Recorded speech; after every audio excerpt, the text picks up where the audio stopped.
त्यांना जे आपलं म्हणणं आहे ते स्पष्टपणानं मीडियाच्या समोरच सांगितलेलं आहे की तुम्ही 58 लाख ज्या नोंदी शोधल्यात कुणबीच्या ते प्रमाणपत्र सगळे द्या.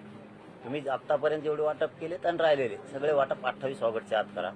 त्यांनी तेही कबूल केलं की आम्ही सगळे इथून मागं किती दिलेत त्याचा डाटा घेतो आणि इथून पुढं जे द्यायचे राहिले ते सगळे देऊन घेतो. त्यांना 28 ऑगस्टच्या आत आपण ते विषय सांगितला. ज्या मराठा बांधवांनी अर्ज केलेले त्यांना कुणबी प्रमाणपत्र द्या आणि ज्या बांधवांनी क्वालिटीसाठी अर्ज केले ते जाणून बुजून जिल्ह्यातले रोखून धरलेत ते सुद्धा आपण सगळ्या व्हॅलिट्या द्या.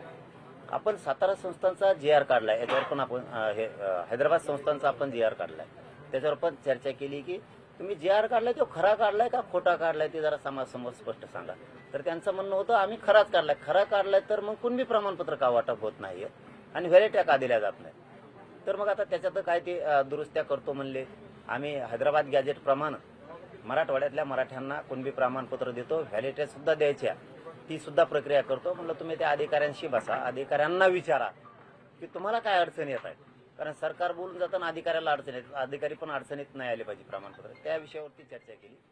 त्यांनी एक आता GR काढला होता मराठ्यांना OBCच्या सवलती, त्या सवलती सुद्धा लागू झालेल्या नाहीत. 100% फीस घेतल्यात. मग आता सवलती तर लागू केल्यात, सोयी सुविधा पण नाहीत. परराज्यातल्या पोरात ऍडमिशन घेतलेत. त्या संदर्भातला सुद्धा विषय ह्या 28 ऑगस्टच्या आत सगळ्या अंमलबजावणी तुम्ही त्याची करून ती लागू करा हे पण सांगितलं आपण. केसेसच्या संदर्भातला विषय झाला की तुम्ही राज्यातल्या केसेस जे आहेत ते मागं घ्या. त्यांनी सांगितलं 1300 काहीतरी घेतल्यात, काहीतरी 68 काय काहीतरी राहिल्यात म्हणले, ते पण प्रक्रिया आहे.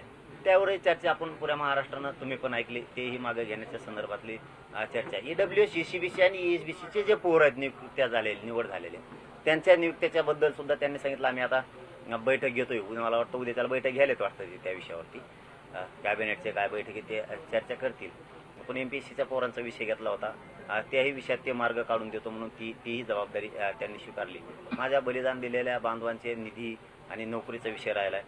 हे सगळे विषय सुटल्याशिवाय आणि विशेष म्हणजे सातारा, कोल्हापूर, औंध, पुणे आणि बॉम्बे गव्हर्नमेंटचा गॅझेटियरचा GR मला पाहिजे लागू अंमलबजावणीसहित. त्यावरही त्यांनी सांगितलं की तोही काढतो आम्ही, अहवाल मागून घेतलाय. आता बघूयात 28 तारखेपर्यंत काय काय करतात. आपण जेव्हा